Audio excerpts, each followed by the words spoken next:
Hello students, welcome back to my channel students verse study. आज हम इस video में करने वाले हैं क्लास 10th एनसीईआरटी ज्योग्राफी के चैप्टर मैन्युफैक्चरिंग इंडस्ट्रीज़ को। चलिए स्टार्ट करते हैं। सबसे पहले हम बात करेंगे टेक्सटाइल्स ट्रेड की। तो इंडिया जो है वो यार्न एक्सपोर्ट करता है हमारे जापान में। बाकी के जो अच्छे इंपोर्टर्स हैं हमारे कॉटन गुड्स के वो है USA, United kingdoms, Russia, France and और भी बहुत सारे। India is the second largest installed capacity of spindles in the world after China. यानी कि जो इंडिया है वो चाइना के बाद दूसरा लार्जेस्ट स्पिंडल प्रोड्यूसर में हमारा आता है। अब देखते हैं कि क्या क्या चैलेंजेस हमारे कॉटन टेक्सटाइल इंडस्ट्रीज़ वालों को फेस करने पड़ते हैं। Are spinning mills competitive at the global level and capable of using all the fibres we produce. यानी कि जो हमारे स्पिनिंग मिल्स हैं वो ग्लोबल लेवल पे भी जो है कंपटीशन करने के लिए बिल्कुल एक तरह से कह सकते हैं बिल्कुल परफेक्ट हैं। एंड वो हर तरह के फाइबर को जो यूज़ करते हैं, जो भी वो प्रोड्यूस करते हैं, यानी कि हर चीज़ में उनकी जो कैपेबिलिटी है वो बहुत ज़्यादा अच्छी है। Weaving, knitting and processing units can't use much of the high quality yarn that is produced in the country। यानी कि ये जो हमारे बाकी कुछ काम होते हैं जैसे वीविंग, निटिंग एंड ये कुछ प्रोसेसिंग यूनिट्स, तो ये जो है हमारे बहुत ज़्यादा अच्छी क्वालिटी का यार्न जो है वो यूज़ नहीं कर पाते हैं जो कि उस कंट्री में प्रोड्यूस हुआ है। Most of the production is fragmented in small units which cater to the local market. यानी कि जो ज़्यादातर का प्रोडक्शन है वो हमारी छोटी छोटी यूनिट्स में फ्रेगमेंट हो रखा है, मतलब बटा हुआ है, जो कि लोकल मार्केट से काफ़ी ज़्यादा अच्छे संबंध रखता है। Many of our spinners export cotton yarn while government manufacturers have to import fabric. यानी कि जो हमारे बहुत सारे स्पिनर्स हैं वो हमारे कॉटन को, मतलब कॉटन का जो यार्न होता है उसको एक्सपोर्ट करते हैं, और जो हमारी गवर्नमेंट मैन्युफैक्चरर्स होते हैं वो हमारे फैब्रिक को इंपोर्ट करने का काम करते हैं। अब बात करते हैं हमारे जूट टेक्सटाइल्स की। तो जो हमारा इंडिया है वो लार्जेस्ट प्रोड्यूसर है रॉ जूट और जूट गुड्स का। सेकेंड लार्जेस्ट जो एक्सपोर्टर है सेकेंड लार्जेस्ट एक्सपोर्टर है बांग्लादेश के बाद हमारा इंडिया जूट वाले गुड्स का। Hills located in West Bengal mainly along the banks of the Hooghly river in a narrow belt. और ये जो हमारी जूट टेक्सटाइल है ये ज़्यादातर कहाँ पे देखने को मिलती है? वेस्ट बंगाल की साइड में जो हमारी ज़्यादातर हिल्स हैं हुगली रिवर के पास वाली, वहाँ पर हमें जूट टेक्सटाइल्स देखने को मिलती हैं। अब वहाँ पे हुगली रिवर के पास हमें क्यों देखने को मिलती है हमारी ये टेक्सटाइल, हम उसको पढ़ते हैं। Supported by good network of other transports to facilitate movement of materials to mills. यानी कि हम वहाँ पे जो है ट्रांसपोर्टेशन की फैसिलिटी जो है वो काफ़ी ज़्यादा अच्छी है, कि वहाँ पे इतनी ज़्यादा अच्छी ट्रांसपोर्टेशन की फैसिलिटी है कि हम रॉ मटेरियल्स को जो बिना किसी दिक्कत के मिल्स तक लेके जा सकते हैं। वहाँ पे जो वाटर का ट्रांसपोर्ट है वो भी काफ़ी ज़्यादा कॉस्टली नहीं है। Proximity of the jute producing areas, वहाँ पे जो जूट प्रोड्यूसिंग एरियाज़ हैं वो भी काफ़ी ज़्यादा अच्छे हैं, काफ़ी ज़्यादा पास में है। Abundant water for processing raw jute, cheap labour from West Bengal and adjoining states of Bihar, Odisha and UP. अब वहाँ पे जो है पानी भी, अब देखो हुगली रिवर है तो पानी तो होगा ही होगा, तो जो पानी की रिक्वायरमेंट्स हैं वो भी हमारी पूरी हो जाती है वहाँ पे कोई भी टेक्सटाइल इंडस्ट्री जो है लगाने के बाद। एंड लेबर जो है वहाँ पे काफ़ी ज़्यादा चीप मिलता है। हमारे वेस्ट बंगाल की साइड, बिहार, उड़ीसा, ये सब तो उससे लगते हुए स्टेट्स है, तो वहाँ पे जो लेबर काफ़ी ज़्यादा चीप होता है, इसलिए वहाँ पे हमारी ये टेक्सटाइल हमें देखने को मिलती हैं। अब डिड यू नो करते हैं कि आपको पता था? First jute mill was set up near Kolkata in 1855 at Rishra. यानी कि जो फर्स्ट जूट मिल थी वो कोलकाता के पास रिश्रा में 1855 में सेटअप हुई थी। After partition in 1947 3/14 area went to Bangladesh. यानी कि 1947 हमारे जब हम आज़ाद हुए तो उसके बाद जो हमारा 3/14 एरिया था वो हमारे बांग्लादेश के पास चला गया। अब देखते हैं कि हमारी जूट इंडस्ट्री जो है वो किस किस तरह के चैलेंजेस फेस करती हैं। Stiff competition in the international market from synthetic substitute. यानी कि इंटरनेशनल मार्केट में कंपटीशन करना काफ़ी ज़्यादा भारी हो रहा है, क्योंकि वहाँ पे जो सिंथेटिक फाइबर्स है वो बहुत ज़्यादा देखने को मिले हैं। सिंथेटिक सब्सिट्यूट्स की वजह से जो हमारी जूट इंडस्ट्रीज है उनको काफ़ी ज़्यादा घाटा हुआ है।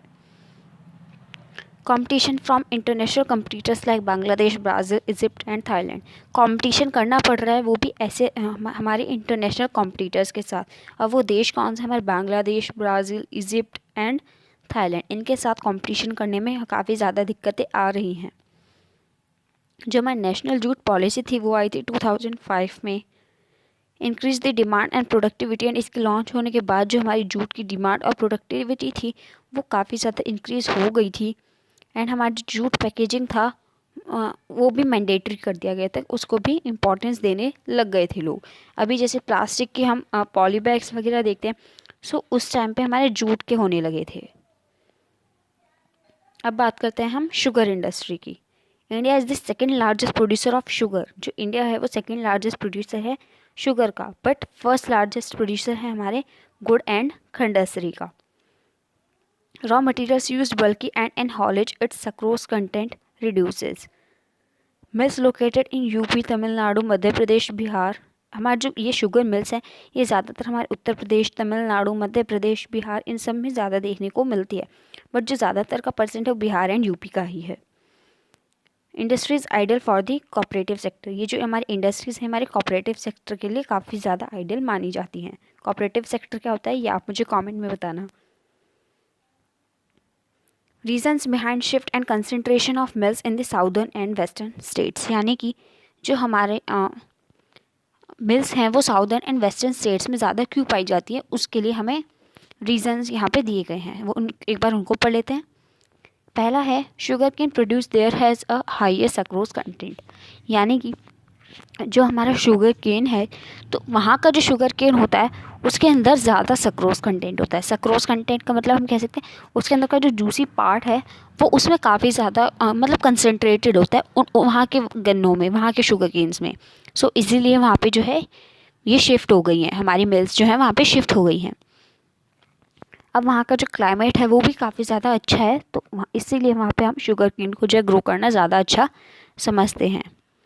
Success of the cooperation in these states, and यहाँ के जो स्टेट्स मतलब वहाँ के जो वासी हैं, वहाँ पे जो रहने वाले लोग हैं वो भी हर चीज़ में काफ़ी ज़्यादा सपोर्टिव हैं।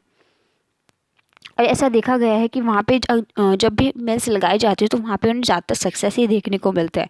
सो और जहाँ पे उन्हें सक्सेस मिल रही है वहाँ पे तो उन्हें वैसे भी शिफ्ट करना ही करना है। अब कुछ मेजर चैलेंजेस के बारे में पढ़ते हैं। Seasonal nature of the industry, यानी कि इंडस्ट्री के लिए काफ़ी ज़्यादा सीजनल नेचर होती है, यानी कि एक ही सीज़न में काफ़ी ज़्यादा काम हो जाता है, बट कभी कभी दूसरे सीज़न में ऐसा नहीं होता है। Old and insufficient methods of production, कभी कभी प्रोडक्शन में हमारे कुछ पुराने और इनसफिशिएंट मेथड्स को यूज़ किया जाता है। Transport delay in reaching sugar cane at factories, यानी कि शुगर केन का फैक्ट्रीज तक पहुँचने में काफ़ी ज़्यादा डिले हो जाता है। अब बात करते हैं हम आयरन एंड स्टील इंडस्ट्री की। बेसिक इंडस्ट्री और other industries depend on it for their machineries, यानी कि ये जो है हमारी बेसिक इंडस्ट्रीज़ में आती हैं, एंड जो हमारी बाकी की इंडस्ट्रीज़ है वो भी इस पे ही डिपेंडेंट है हमारी मशीनरीज़ के लिए। जो हमारा स्टील है उसको बहुत सारे गुड्स बनाने के लिए जो है यूज़ किया जाता है। Production and consumption of steel is often regarded as the index of country's development, यानी कि हमारे स्टील और आयरन मतलब स्टील का प्रोडक्शन होना एंड उसका कंजप्शन होना, इन सब को ही जो है कंट्री के डेवलपमेंट का करार दिया हुआ है कि अगर हमारा स्टील जो है कंज्यूम हो रहा है, उसका प्रोडक्शन हो रहा है, तो हर चीज़ में जो है कंट्री का ही डेवलपमेंट है। अब बात करते हैं कि आयरन और स्टील के प्रोडक्शन में इंडिया की क्या पोजीशन है। तो हमारा जो इंडिया है वो सेकंड नंबर पे आता है हमारे वर्ल्ड क्रूड स्टील में। फर्स्ट प्रोड्यूसर हमारे स्पंज आयरन का। इन 2018 पर capital consumption of steel in the country was only around 70.9 kg per annum against the world average of 224.5 kg, यानी कि हमारे 2018 में जो पर कैपिटल कंजप्शन था स्टील का हमारी कंट्री में वो सिर्फ था 70.9 kg पर एनम। लेकिन जो हमारे पूरे ग्लोबल की बात करें जो हमारे वर्ल्ड में जो इतना एवरेज है वो है 224.5 kg, तो हम काफ़ी ज़्यादा पीछे हैं।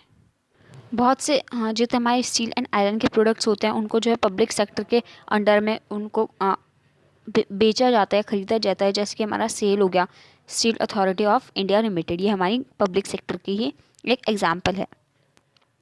In the 1950s, China and India produced almost the same quantity of steel.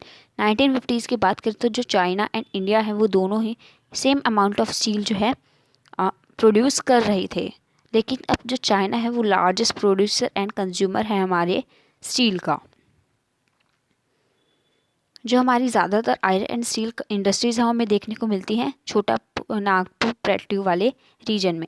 And इसके रीज़न क्या है? इसका रीज़न है कि वहाँ पे जो आयरन ओर है उसका काफ़ी ज़्यादा कम रेट है, वहाँ पे रॉ मटेरियल्स काफ़ी ज़्यादा अच्छा मिलता है, लेबर वहाँ पे चीप है, vast growth potential and home market, यानी कि वहाँ पे मतलब कह सकते हैं ग्रोथ भी काफ़ी जल्दी जो है वहाँ पे हमें देखने को मिलती है।